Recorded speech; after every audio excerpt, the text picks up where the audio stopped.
또 복음을 증거하고 복음적으로 사는 이 모든 것이 압축되어진 한마디가 있는데 그것은 바로 영접이라고 하는 단어예요.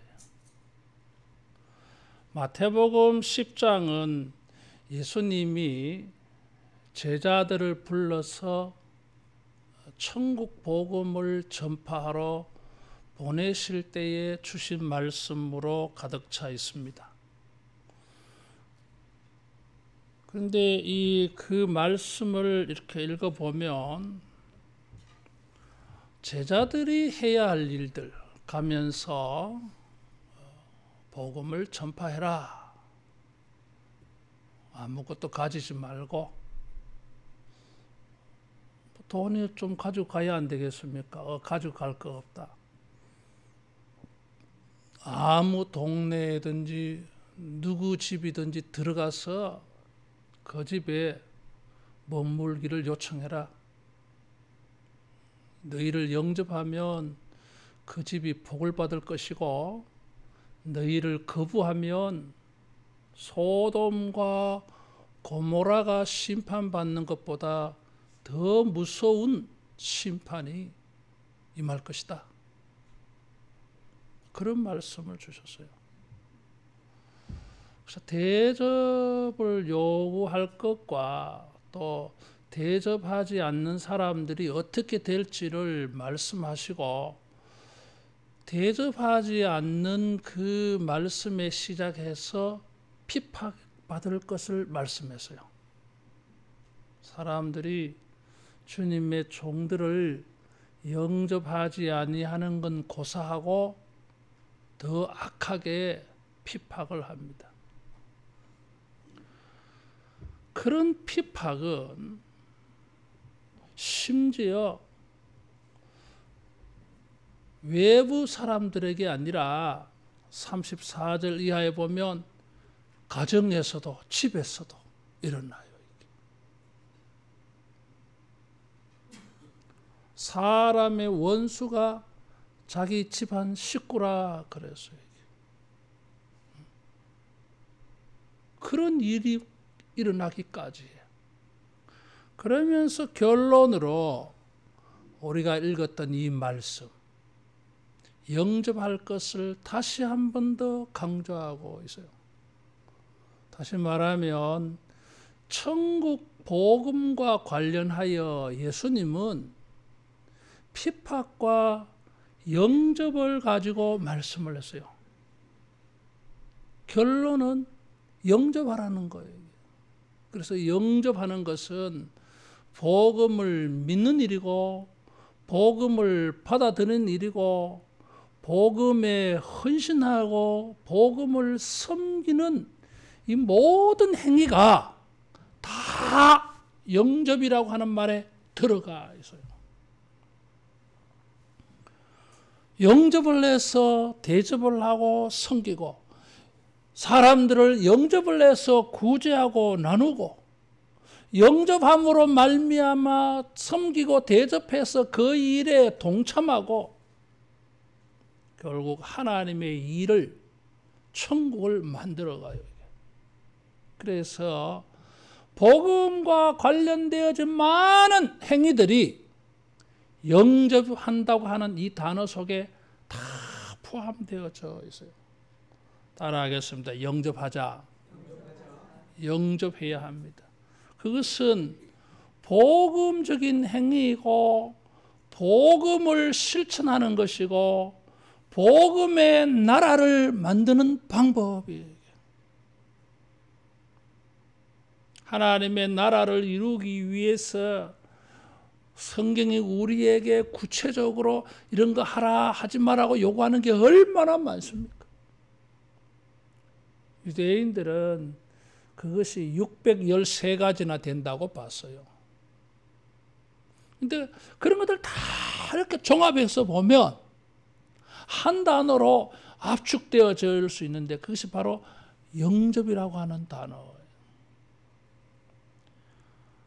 40절에 예수님께서 제자들에게 너희를 영접하는 자는 나를 영접하는 것이요 나를 영접하는 자는 나를 보내신 이를 영접하는 것이니라 그랬어요. 요한복음 14장 20절에도 진실로 진실로 너희에게 이르노니 내가 보낸 자를 영접하는 자는 나를 영접하는 것이요 나를 영접하는 자는 나를 보내신 이를 영접하는 것이니라 그랬어요.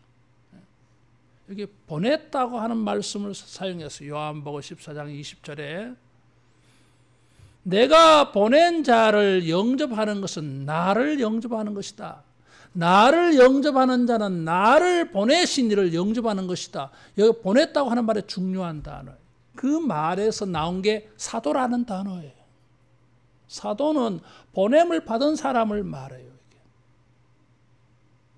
요한복음 14장 13장 20절에 보내신 그게 바로 사도에서 나온 말이에요. 예수님은 하나님이 보내신 사도이셨고 제자들은 예수님이 보낸 자들이었어요. 제자들과 예수님, 하나님은 서로 연결되어져 있어요. 제자는 그냥 제자가 아니었어요. 주의 종들은 그냥 주의 종이 아니었어요. 그 배경에는 예수님이 계시고 그 배후에는 하나님이 계셨어요. 그래서 여기에 묘한 일치가 있어요. 제자들을 영접한다고 하는 것은 제자만을 영접하는 것이 아니에요. 사람들은 착각을 합니다. 왜 우리가 제자들을 영접해야 됩니까? 주님이 보내셨기 때문이에요. 이게. 하나님이 예수님을 보내었어요. 이게. 그래서 그 출처와 배경과 근거가 신적이에요.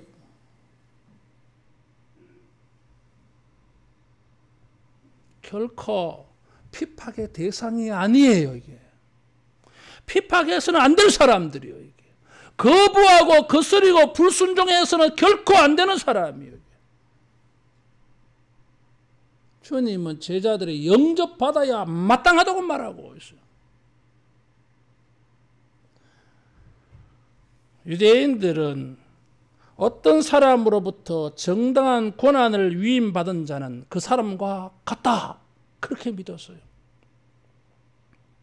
우리나라가 여러 나라의 대사들을 파송했잖아요. 그 대사는 우리나라를 대표해요. 대통령에게 권한을 위임받아서 대표해요.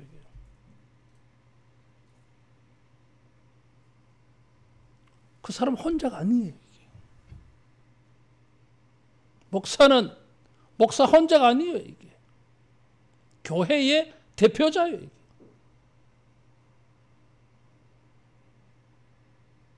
간단하지 않아요. 이게.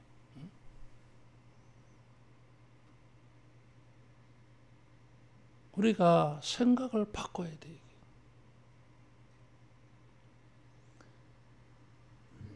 나는 어디 갈 때마다 항상 조심스러워요. 이게. 그냥 박성은 목사가 아니고 하늘로 교회 박성은 목사예요. 제가 대구에 있을 때에 한 번은 여러분에게 이야기 몇 번 했습니다만 하도 스트레스가 쌓여가지고 무궁화 열차를 타면 1시간 반 하면 부산 가요. 그래서 바람 쐬러 한 번씩 가는데 어느 가을에 대구역에서 기차를 기다리고 있는데 마침 우리 교회 어떤 권사님이 자기 아들을 배웅하려고 거기에서 나를 봤어. 그래서 내가 아이고 저 할매가 나를 봤으니 또 전화가 오겠네. 그래 어떤 나를 사랑하고 참 나에게 잘해주는 권사님이 전화가 왔어요. 목사님 어디 가시는데? 내가 웃으면서 부산 가요. 와! 스트레스 많이 쌓이나가 보니까 아니 그냥 뭐 내가 이렇게 대충 나를 역에서 봤던 그 권사님이 나에게 전화한 권사님에게 전화한 거예요. 아이고 우리 목사님 초라하게 촌스럽게 해가지고 어디 가더라. 내가 그렇게 별로 촌스러운 옷을 입은 것도 아닌데 그 권사님이 볼 때는 우리 교회 목사님이 모습치고는 별로 멋있지 않다 그 말이지. 뭐 이게. 뭐 입고 갔는데 전화하는 권사님이 목사님 뭐 입고 갔어? 뭐 입고 가요? 바지 입고 잠바 입고 가지. 그러니까 아이고 그래 갔다 오거든. 목사님 전화 주세요. 그래 갔다 와서 내가 전화했어요. 권사님 잘 갔다 왔어요. 그러니까 시내 오세요 그러더라고. 그래가지고 따라갔는데 닥스 버버리 코트를 사주시더라고요. 아 비싸대. 그때 남대문 시장, 동대문 시장 같은 대구에 있는 선문시장에 가서 사면은 한 3, 4만 원 주면 사는데 그것보다 20배나 30배나 넘는 돈을 주고 사주더라고요. 마호라를 하나 사주는데 잠바 한 6개나 살 수 있는 돈을 가지고 마호라를 하나 사주대. 아직도 내가 입고 있어요. 버리지 못해가지고. 내가 그때 깨달았어요. 이게. 아, 나는 교회의 대표자로 살아야 되는구나. 내 얼굴이 교회의 얼굴이고 내 수준이 교회의 수준이고. 그래서 콱 들었어요. 혹시라도 나 때문에 우리 교인들이 사람들에게 아이고 하늘교회 그 수준이 별로다 이런 소리 듣게 하고 싶지 않아. 박성은 목사님을 보니까 야 그게 수준들 좋겠다 그런 말이 나오기를 나는 소원해.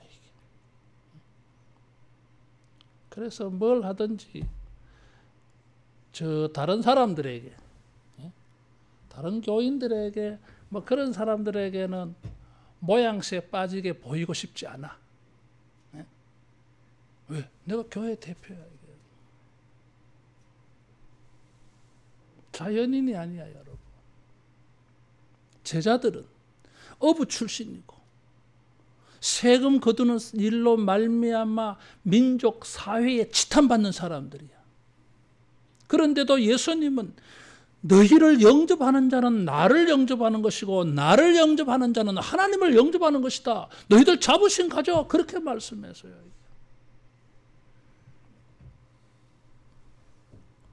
영접한다고 하는 것은 연합하는 일이요. 하나 되어는 일이요. 이게. 따라하겠습니다. 영접하여 하나 되자. 하나 되는 거예요. 하나 되고 싶은 마음이 없으면 영접 안 합니다.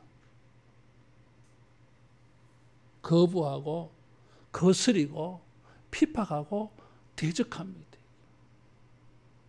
하나 되고 싶지 않아. 제자들과 하나 되고 싶지 않아. 제자들이 전하는 복음과 하나 되고 싶지 아니하니까 핍박하는 거지 뭐. 영접한다고 하는 것은 모셔드린다고 하는 것은 섬긴다고 하는 것은 하나 되는 것이에요. 이게. 제자들을 영접하는 것은 예수님을 영접하는 것입니다. 마태복음 25장 31절 이하에 보면 예수님이 마지막에 이것을 다시 한번 말씀했어요. 내가 병들었을 때, 배고팠을 때, 감옥에 갇혔을 때 너희들이 나를 찾아봐 줬다. 아니, 그런 적이 없어요. 예수님. 여기 있는 작은 자 중에 하나에게 한 것이, 거기 작은 자라고 하는 것은 요즘 신학 해석은 말이에요. 제자들을 가리키는 말씀이에요. 이게. 주님의 제자들에게 행한 것이 내게 한 것이다. 일치시켰어요. 따라하겠습니다. 영접하는 것은 하나 되는 것이다. 일치되는 것입니다.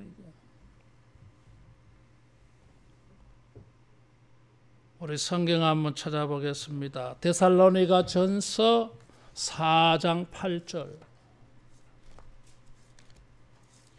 데살로니가 전서 4장 8절. 데살로니가 교인들 가운데에는 바울을 비롯해서 복음 전하는 자들을 해치려고 하는 사람들이 있어서요. 4장 6절 8절 같이 읽어보겠습니다. 그러므로 저버리는 자는 사람을 저버림이 아니요 너희에게 그의 성령을 주신 하나님을 저버립니다. 복음 전도자들 주의 종들을 저버렸다 그래서요. 돌아보지 않았다는 거예요. 이게. 그것은 성령을 주신 하나님을 저버린 거예요. 자, 구원 받겠어요? 못 받겠어요? 못 받아요, 여러분. 받을 수가 없어요. 제자들을 거부해버리면 제자들의 가르침을 받지 않아. 그래서 결국은 성령을 주신 하나님을 저버린다 그래서요. 이 같은 논조가 갈라디아서 6장에 나와요, 여러분. 모든 사람들에게 착한 일을 하되 더욱 말씀을 가르치는 자와 모든 좋은 것을 함께하라. 그것은 성령을 위하여 심는 것이다 그랬어요. 겉으로 볼 때에는 주의 종들을 섬기는 것이 성령을 위하여 심는 것, 주의 종들을 저버리는 것은 성령을 주신 하나님을 저버리는 것. 무서운 거예요. 왜? 영접한다고 하는 것은 묘하게 일치한다고 하는 개념이 있기 때문에 그래요. 갈라디아서 4장 14절 보겠습니다. 갈라디아 교회는 한때 사도 바울을 천사같이 섬겼어요.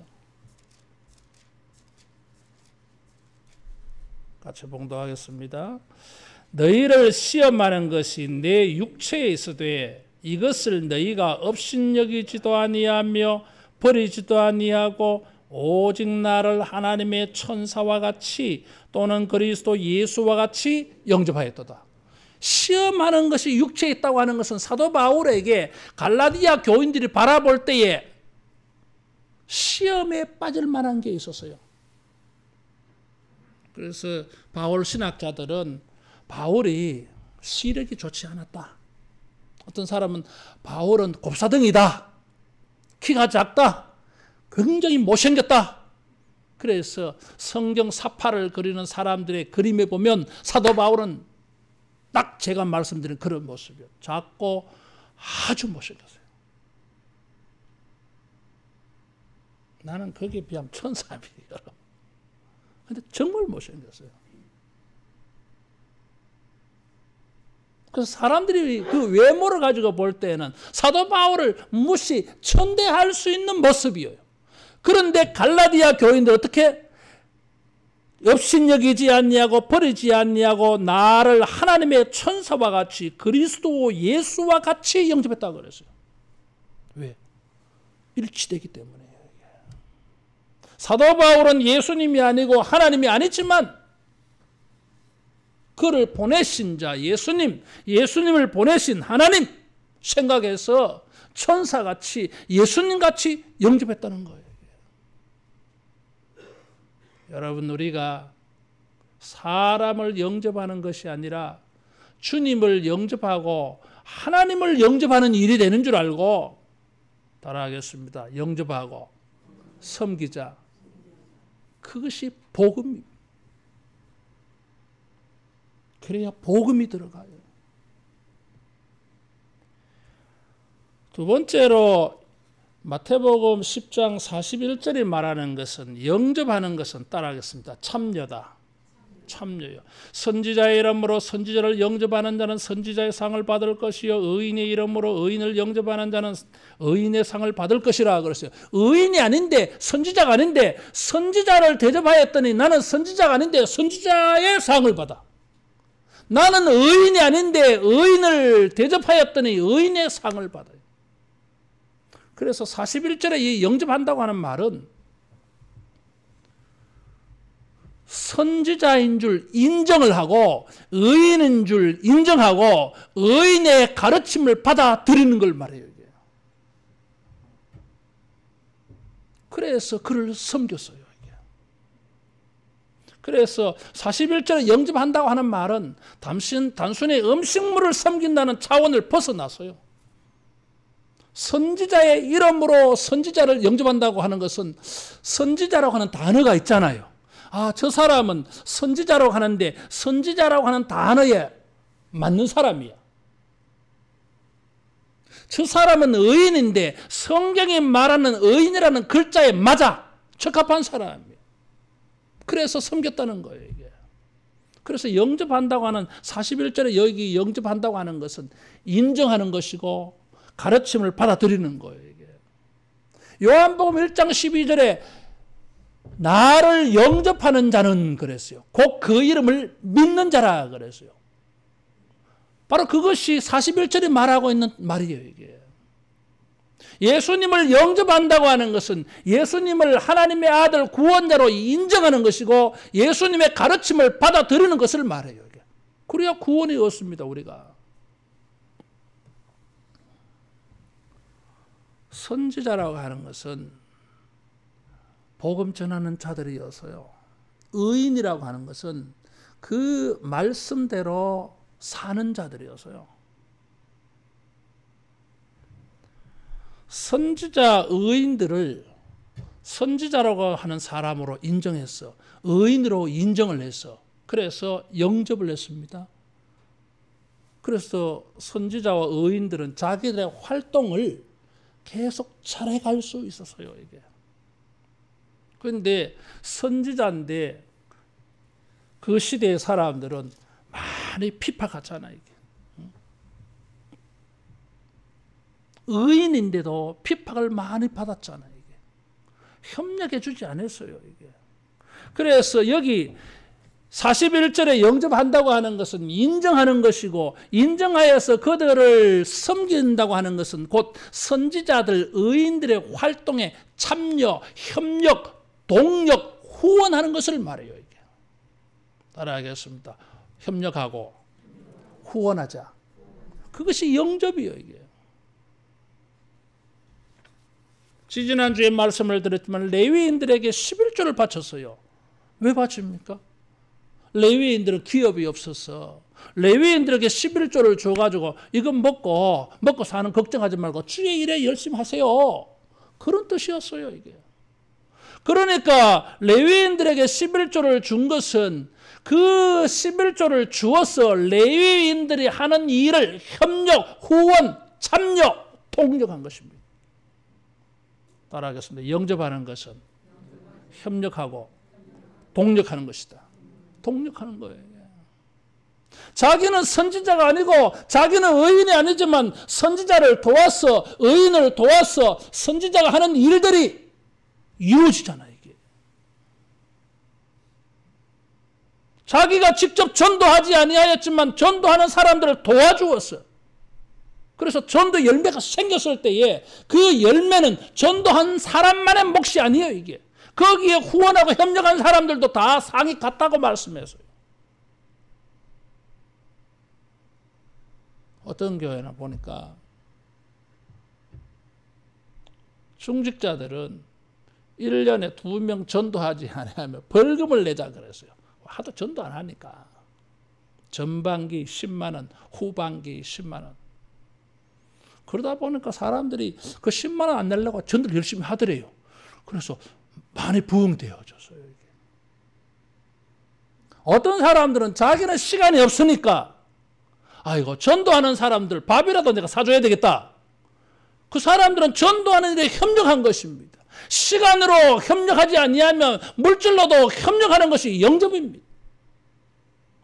어떤 모양으로든지 어떤 모습으로든지 간에 복음으로 하나님의 나라가 세워지는 일에는 우리가 모두 동참을 해야 돼요. 나는 그것도 안 된다. 그러면은 격려라도 해줘야지. 아이고 오늘 전도하셨지요. 아이고 더운데 수고하셨네.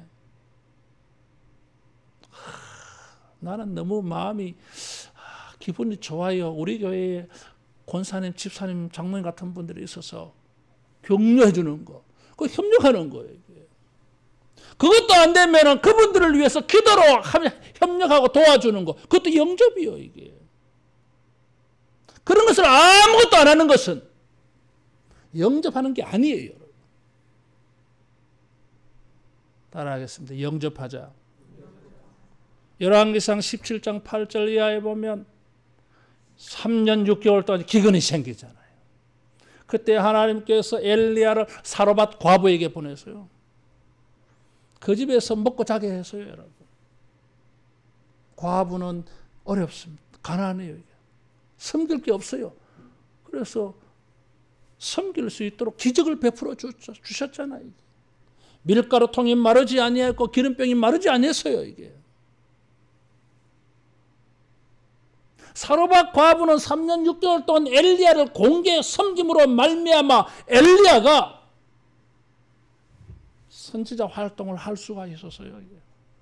열왕기하 4장에 보면 엘리사 선지자가 나옵니다. 수넴 여자가 가만히 보니까 엘리야가 자주 자기 집 앞을 왔다 갔다 해. 그래서 자기 남편과 의논을 해서 다락방을 하나 준비를 했어요. 선지자님, 지나가시다가 피곤하면 우리 집 다랑에 내가 방을 하나 만들어 놨습니다. 책상도 하나 만들어 놨습니다. 거기서 잠시 쉬기도 하고 말씀도 읽고 기도도 하시고 그렇게 가세요. 도와주었어요. 선지자가 엘리사가 종종 그 집에 가서 쉬면서 재충전하고 그래서 엘리사가 선지자 활동을 계속 할 수가 있었어요. 이게. 선지자를 영접한 것이 선지자가 하는 일을 협력하게 되어진 것입니다. 예레미야 38장 7절 이하에 보면 예레미야가 감옥에 갇혔어요. 제대로 버려두면 죽을 것 같아요. 그때 내시 중에 구스 사람, 이스라엘 사람도 아니에요, 이게. 내시 중에 구스 사람 에벳 멜렉이라고 하는 사람이 시드기야 왕에게 요청을 했어요. 왕이요, 선지자를 저렇게 두면 죽습니다. 시드기야 왕은 예레미야를 구출하고 싶어도 할 수가 없어요. 신하들 눈치가 보여가지고. 왕도 눈치가 보여서 못하는 일을 구스 내시가 빼낸 것입니다. 줄을 내려서 예레미야로 하여금 자기 몸을 묶게 하고 위에서 끌어올렸어요. 그래서 그날 밤에 시드기야가 이 예레미야를 불러서 말씀을 듣습니다. 예레미야를 구출하고 예레미야를 도와준 것은 단순히 개인적인 일로 끝나지 않았어요. 예레미야가 하나님이 자기에게 주신 선지자의 사명을 다 할 수 있도록 협력하고 동력하고 후원한 일이었어요. 여러분, 우리가 영접하고 섬겨서 우리가 하나님의 거룩한 일에 협력하고 동력하고 후원하는 자가 되기를 축원합니다. 로마서 16장에 보면 사도 바울이 로마 교회의 안부를 전하는 많은 사람들 이름이 나와요. 바울을 협력해 준 사람들이에요. 바울은 이 사람들의 이름을 교회에 전부 회람을 시켰습니다. 지금까지 로마서 16장을 우리가 이렇게 되고 있어요. 아, 바울의 복음을 협력하고 도와준 사람들, 많은 명단들.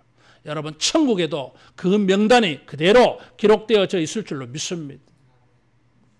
성경 찾아보겠습니다. 요한 3서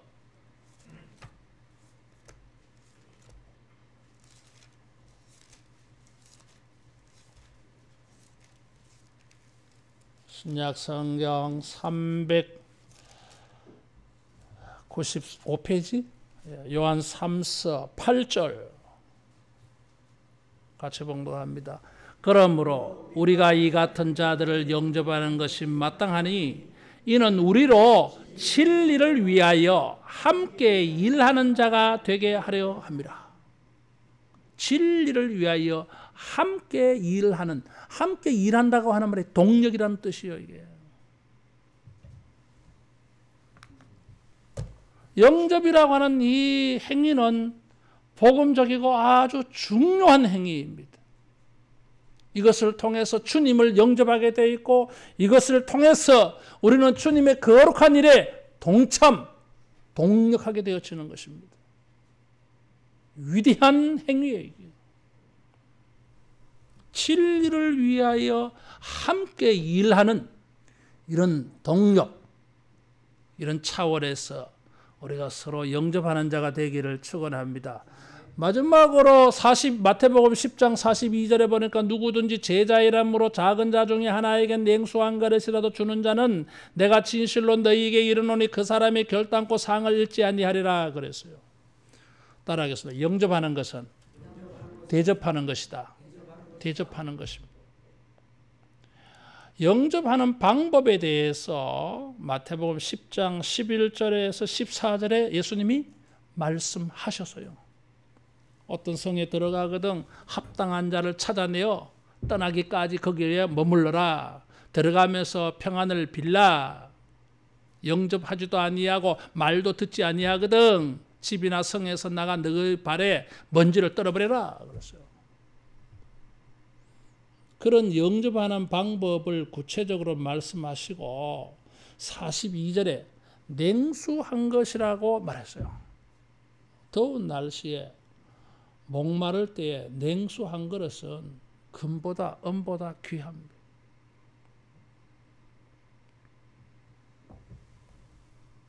나그네에게 시원함을 주고 리프레시, 피로감을 씻어주는 그런 것입니다. 주는 자의 입장에서 물 한 그릇은 아무것도 아니지만 받는 자에게는 요긴한 것입니다. 따라하겠습니다. 작은 것이라도 요긴하다. 요긴합니다. 사람들은 아이고 이 작은 거 이거 부끄러운 거 아니. 주는 입장에서는 부끄럽고 작은 것일지 모르지만 받는 자에게는 정말 요긴한 것입니다. 필요한 것이에요. 그것을 통해서 이 작은 자들, 여기 작은 자라 그랬어요. 작은 자라고 하는 것은 선지자나 의인과 비교해 보았을 때의 작다 그런 말이에요. 이게 사실이 작은 것이 아니라 사람들이 작게 생각하는 거예요. 이게 제자들을 말해요. 이게 평범한 제자들, 평범한 복음 전파자들을 말해요. 이게. 그래서 상을 잃지 않는다 그랬어요.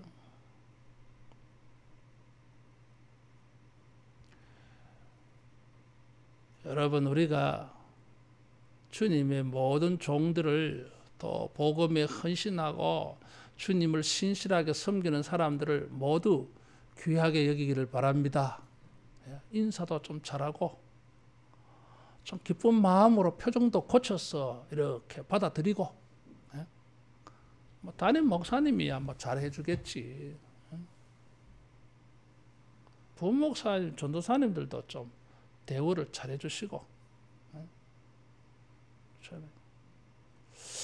뭐 물론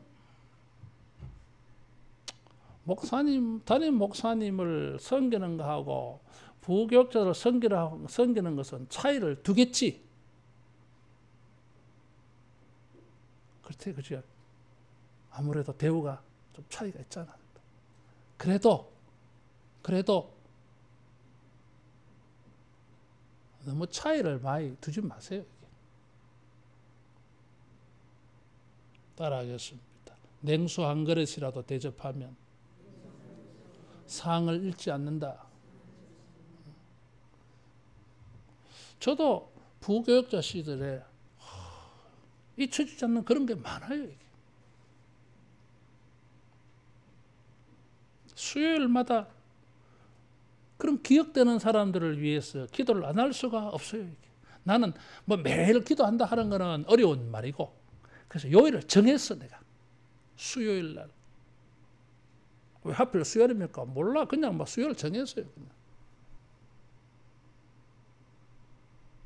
내 과거의 나에게 정말 내가 감사하고 잊어버리지 말아야 될 사람들. 이름이라도 내가 부르려고 예를 쓰고 있어요. 여기 작은 자 중에 하나에게 그랬어요. 뭐 비교해서 뭐 그렇게 차별적으로 하지 말고 따라하겠습니다. 잘 섬기자. 영접한다고 하는 것은 섬김이에요.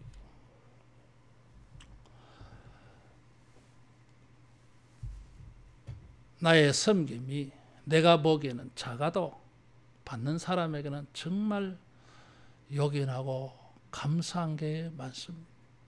그래서 뭐요? 내가 사랑을 받고 있구나. 그래서 내가 더 헌신하면서 내 인생을 여기서 불태우자. 이 사람들을 위해서 내 삶을 헌신하자. 희생하자. 보람이 있어. 그렇잖아요. 이게 되어야 은혜스러운 거예요, 교회가. 아이고, 이 사람들 위해서 내가 왜 희생을 해? 아이고, 뭐 받을 거 다 받는데 뭘 섬겨? 은혜가 없어. 속된 말로 인정머리가 없는 거예요. 사랑이 없는 거예요. 우리가 뭐 은혜가 없니 사랑이 없니 그런 말 다 어디서 나왔습니까? 자기가 그런 걸 실천 안 해서 그래. 이게. 영접한다고 하는 것은 일치되는 것입니다. 동력하는 것입니다. 섬기는 것입니다. 예수님은 자기가 보낸 제자들, 자기가 세운 제자들, 섬기는 자들을 잊어버리지 않겠다 그랬어요. 사랑을 잃지 않는다 그랬어요. 그 행위가 결코 없어지지 않는다 그런 뜻이요. 이게 천국에서 사랑이 있습니다. 마태복음 25장에 보니까 천국에 들어가는 복을 주어줘요. 이게 엘리야를 섬긴 가정은 3년 6개월 동안 다른 집에는 먹을 것이 없어서 가뭄과 기근으로 고생하는데 이 집은 먹는 게 걱정되지 않았어요. 이게 수넴 여자는 아들이 없었는데 아들이 생겼어요. 이게. 그 아들이 일사병 걸려서 죽을 뻔했는데 살려주었어요. 이게. 심지어는 열왕기하 8장에 보면 기근을 당하여서 이 수넴 여자가 타지방에 갔다가 돌아왔어요. 돌아오니까 자기 기업이 사라져버려서 재산이 부동산이 다 없어진 거예요. 이게 다른 사람이 다 빼앗아가 버린 거예요. 이게. 그래서 엘리사가 그걸 알았어. 그래서 엘리사가 왕에게 이야기했어요. 저 여인 기업을 찾아주세요.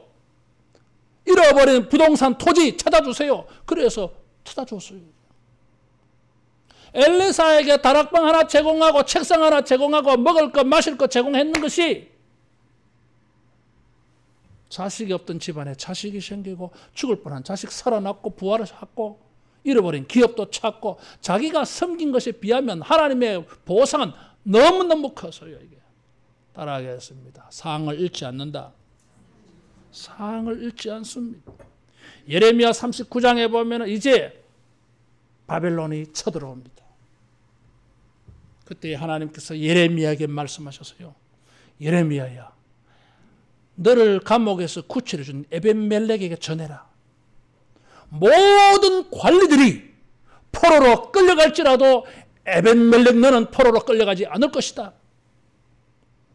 에벤멜렉이 이 예레미야를 섬긴 것이 자기가 구원받는 일이 되어졌어요. 따라하겠습니다. 섬기면 심은 대로 거둔다. 심은 대로 거둡니다. 사랑하는 자여 내 영혼이 잘된 같이 범사 잘되고 강건하기를 원하노라. 이 말씀은 누구에게 주어졌어요? 요한 3서 2절에 보니까 가이오 장로에게 주어졌어요. 진리를 위하여 함께 일하였던 순회 전도자들을 섬겨주었던 가이오 장로를 축복해 준 말이에요. 이게. 거기에 다른 사람이 있었어요. 디오드레베라고 하는 사람이 있었어요. 이 사람은 전도자를 영접하지 아니할 뿐만 아니라 영접하는 사람들을 핍박해서 교회에서 내쫓았어요. 그래서 사도 요한의 화가 굉장히 났어요. 내가 가면 용서치 아니하리라 그랬어. 저런 악한 일을 본받지 말라 그래요.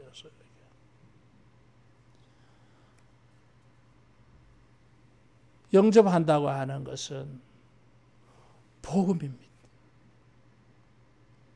복음적인 일이에요. 복음을 위하여 우리가 동력하고 협력하는 것입니다. 주님은 사랑을 잃지 않는다 그랬어요. 영접은 일치하게 되는 것이고 동력하는 것이고 섬기는 것입니다. 그것이 어떤 것이든지 간에 주님은 잊지 않겠다 그랬어요. 과연 잊지 아니하셨어요. 섬긴 사람들은 잊어버렸는데 마태복음 25장에 보니까 주님은 잊지 않았어요. 그렇게 행한 사람들은 기억이 안 났어요, 여러분. 주님은 다 기억하고 천국으로 보상해 주셨어요. 우리가 많은 일들로 주님의 말씀을 따라 살지만은 이 영접이라고 하는 컨셉 하나를 가지고 잘 실천하고 적용해서 선지자의 상, 의인의 상, 제자의 상을 받는 우리 모두 되기를 축원합니다. 기도하겠습니다.